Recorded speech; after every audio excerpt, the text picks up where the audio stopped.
Greetings all and welcome to my channel. My name's Raine and in today's video I will be creating a vampire OC. I have an unhealthy obsession with vampires, especially beautiful ones, so I just had to make my own. I even gave him his own original vampire rules that I came up with that may or may not be that original. I haven't seen every piece of vampire media out there, so I might have accidentally taken some ideas unconsciously from somewhere else. If so, I apologize. Onward to his design. So to start, this character's name is Jeanmarie Shelley. I just wanted him to sound extra fancy, so that's his name.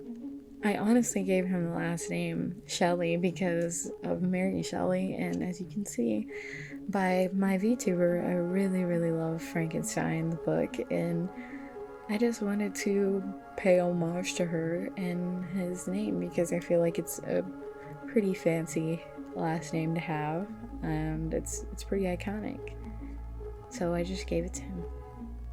So I hope you think that's a cool little reference that I added in there.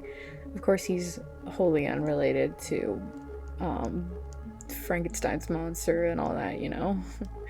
I just wanted to add that in, even though he's a vampire. Anyway, I wanted to base his design off of the vampire lily, but in the end I mostly just used the ruffled shape of it as inspiration because it's kind of got like a little like, I mean, yeah, the ruffled is, I feel like, the best word for it. It's a very interesting shape for a flower to be. I don't think there's a lot of flowers that are shaped that way, so even if I didn't really like use the colors of the vampire lily in its design, I feel like it's a unique enough flower to kind of just be recognizable if you know what it is, you know. I wanted him to give off the impression that he was mysterious and elegant in his design. I feel like I kind of conveyed that in the end, but at first I was really struggling with those concepts. I had his face somewhat down, but the style of his clothes was baffling me. I wanted him to have a jacket, but my first concepts were way too weak. Like, he just felt like he was a normal guy, and that's not what I was going for. So yeah, I ended up messing around with a lot of different looks, but you'll see I end up with a coat design that has a very bold energy to it that I feel matches his personality a lot better than my first concepts, and you'll see that in the final painting that I do. You could kind of see I played around with the bodysuit design, but that didn't seem serious enough for this character, and I didn't want him to be a femme fatale after all, so I really did not want to go with that design. I just wanted to play around with it. For his finalized design, I wanted him to have an arsenal of weapons on him at all times, so I first gave him vampire lily swords, but you'll see later in the final painting that he ends up getting a gun and that he can use his own nails as a weapon because he's got sharp claws almost. As you can see on the speed paint, near the end of the sketch session, I kind of ended up using a silhouette sketch to determine what I initially wanted for his look, and I proceeded to finalize his design off of that. So basically, once I had that powerful silhouette, I ended up going with it because it really gave off a sharp but flowy look to him that I really wanted in his final design. And I'm so glad I did that silhouette because I would have been lost if I did not do that. I just wanted the overall shape of him to kind of stand out with those initial like vibes. Like, I just wanted that to be like the first thought you get when you see him, you know.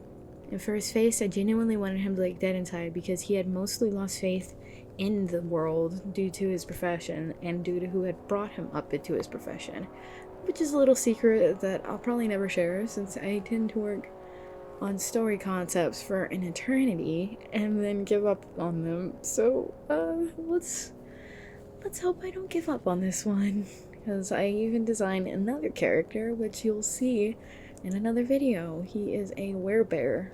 I hope you guys like that one when it comes out. And his name is Ayo. You won't be seeing him for a while, but I completed that video I think right after this one, so hopefully you guys can get a little bit more lore on their world in that video, but I might not share any of it because I like gatekeeping. Just kidding, I don't want to gatekeep, but if I'm not confident in the story yet, I probably won't show it because I have little confidence in the stuff that I come up with, honestly, because I am not a writer and I've always hated writing, so I don't think any of the story ideas I come up with are that special. But maybe I'll share some more in that other video. Okay, now here's the sketch I did of his bat form. It is a gargantuan mixture of a few different bats, mostly the vampire bat and the bumblebee bat. Vampire bat mostly comes in when I describe how these vampires work later, but the bumblebee bat is mostly used because I love the cute proportions of those little guys. Even though I ended up distorting that and making it like a vicious monster. Well, as vicious as I could have made it. Now, before I get entirely into my vampire concepts for him, during his bat transformation sketch, I'll quickly tell you that in the world I am creating him in, every tribe or race tends to, by default, work like shapeshifters or werewolves, although they each have their own quirks, strengths, and weaknesses. Okay, now let's get started into the biggest chunk of this video, the final painting. This style that I used here is actually, well, it was actually my main art style that I used to use before I started making YouTube videos, and now that I've started doing my line art style that I used to do again, I kind of just am very wishy-washy about what I use depending on the project. I feel like I'm losing a lot more confidence in my painting skills now that I've started to do line art again, which is super weird because I completely stopped doing line art like over a year ago just because I didn't feel confident in it anymore. But now here I am. I just can't decide what my style should be, and that indecisiveness will forever keep me in the cycle, I guess. Anyway, onto his design. As you can see, I ended up starting with like mapping out his color scheme. Of course, after doing the main sketch, I wanted to map out his color scheme, and at first I was going to do the red outfit to allude more to the vampire lily, but I decided not to. I thought it would, like I think I mentioned earlier, or I might not have. I think it's just more interesting if he has on white clothes, because it would show how skilled of an assassin he is if he had white clothes, if he doesn't have any blood on his clothes when he's done with his jobs. And that idea just really pushed me into giving him white clothes instead of the red. But now he looks less inspired by the vampire lily, which is unfortunate because that was my original concept, but who cares? I ended up liking the finished result. I'm just really upset that my freaking lack of use of my painterly style recently has kind of caused me to be less confident in the works that come from it, and they start to feel a lot more tedious, since the line art pieces I can get done in 4 hours, but these paintings take me like 10 hours each, and that's just so much. And now I'm left with spending so much time on this and not loving it as much as I like my, like, for example, my Discord design or my Fluttershy design. Like, those are really cool designs that I really like, but now I'm like, should I just stick to the line art just because I lost my confidence, or should I just do both like I am doing right now? Because it's good to have diversity, I guess. So I might just keep doing both styles depending on the mood I'm in. I don't know. I'm very, very indecisive once again. So we'll see what I end up doing. I might change in a year. Who knows? Okay, so we're already past the point where I did the sketch, but I wanted to mention that I ended up using that sketch of the finished outfit in the last sketch page and made it like less symmetrical for my final painting. I think it came out pretty nice. I still felt like it ended up stiff, which I gotta kind of work around for my painterly art style, but I kind of just used that sketch, the symmetrical silhouette sketch that I did in the last sketch page, and did my finalized piece by making it asymmetrical, with his head looking up, well, kind of with his head looking down at you, and I even ended up giving him like his claws, like I said, with the blood on it, which you'll see later, and his cape flowing in the wind, just add more personality to the finished piece compared to the sketch, of course. And while I was working on this, I kind of struggled on his face for some reason. Even though I had that idea in my head, I tend to have a lot more of a hard time working on painterly faces than I do on like painted clothes and stuff. So I wanted his face to kind of look like Quincy from New Carnival. Yeah, I just outed myself, but who cares? That's kind of the inspiration of his face, that like dead look to Quincy's eyes is what I wanted to give him, but I don't know why it just like kept coming out super weird. I ended up getting a final result on his face that I liked, but man, I was struggling. It was so difficult to capture that essence that I wanted, that Quincy essence. Anyway, I ended up really kind of enjoying the process of like blending out the clothes. At some points I was getting really frustrated. Like, once again, I'm kind of getting rusty at my painting, so I was getting really frustrated. But I think around like the pants rendering, like I don't know why, it was just so relaxing. So I at least had some fun working on this piece, even with all the stress it was causing me. But I just feel like I need to probably practice painting faces a lot more, and maybe I'll do like a little study session with you guys for a later video. Let me know if you'd like that, and I'll probably do it. If not, I'll just do some rigorous studying on my own like I always do. Actually, I don't always do that. I need to do it more. I am just lying right now. That doesn't matter. Moving on back to the piece.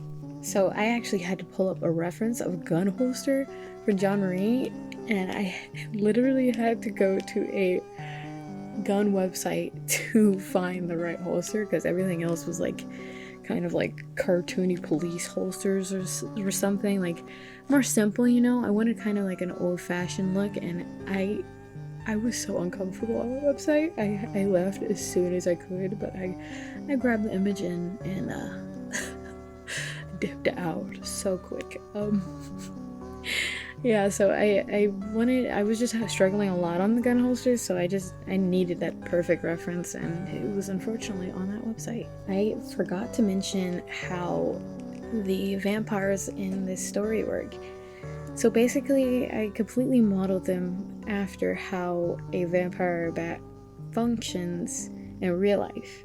They have their own stomach to absorb the nutrients from blood directly into their system, and I kind of applied that to the actual vampires in my story. I honestly don't know how it would work for a humanoid type creature to have a stomach of a vampire bat, but thankfully this is fiction and I can do what I want. So anyway, another thing that vampire bats do is that after they drink blood, they tend to have to go pee like right after. I did my research, and for some reason that's what I found. So that's also another thing that vampires in my story have to do. They have to go straight to the bathroom after they feed, which is why they probably don't tend to feed just anywhere. They tend to probably do it in private. They are probably one of the more shunned races in the story, which is super unfortunate, but if I did complete this story, I would tackle that, because I thought it was a very interesting concept. He ends up being controlled by the more powerful race of the world, and he's like the pawn of them. And it's very unfortunate of how his story unfolds, but I don't want to get into that too much. Once again, it's spoilers. Anyway, back to his actual design. I really loved how his full body suit came out, and it ended up contrasting the way his coat kind of flares out, his crop coat flares out, and I really like that silhouette that he has going on there. And even with his hat and his collar, I love that how they contrast each other. Of course, his like face ends up getting like subdued by that silhouette. Like if you completely turned him into just a black silhouette, you wouldn't be able to see the shape of his face at all. Or even if I drew his cape directly behind his legs, you wouldn't even see the silhouette of his legs. But that's why I made his cape like almost like a triangle or trumpet shape, so that even if his coat subdues his silhouette of his legs, it has a powerful silhouette no matter how you see it. It's a strong silhouette. I really wanted to emphasize that his silhouette is strong because I've never really like tried doing the silhouette concept for a character design, and going at it here really made his design interesting, and I'll probably do that a lot more for my character designs whenever I can.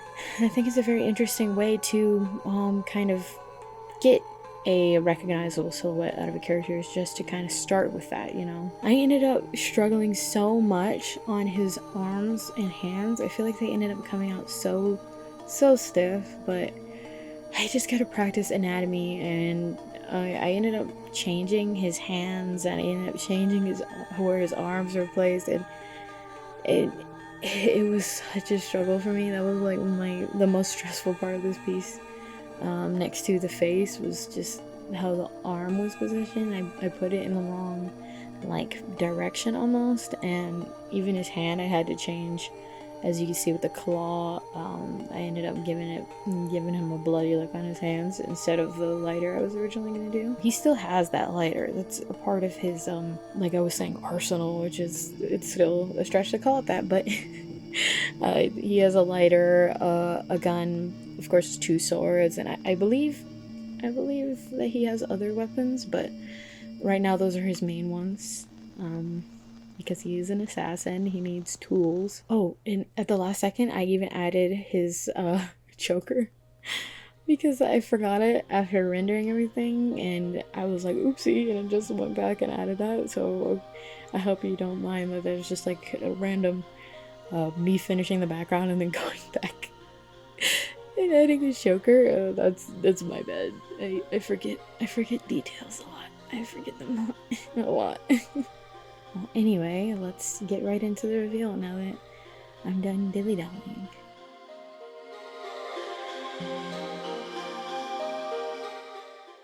Now here is the reveal of the finished painting. I hope you enjoyed this little character design session, and if you did, like, comment, and subscribe. Stick around and you'll be able to see many more designs. Until next time, farewell. Hello, it's Chi, and I've been going through so much this past month. I was able to handle it up until like 2 weeks ago, so I had to give myself a break. It was just getting too much for me, so I hope you don't mind my tiny little audience. I hope you don't mind that I took a break, and I hope you enjoyed the video. Have a great day.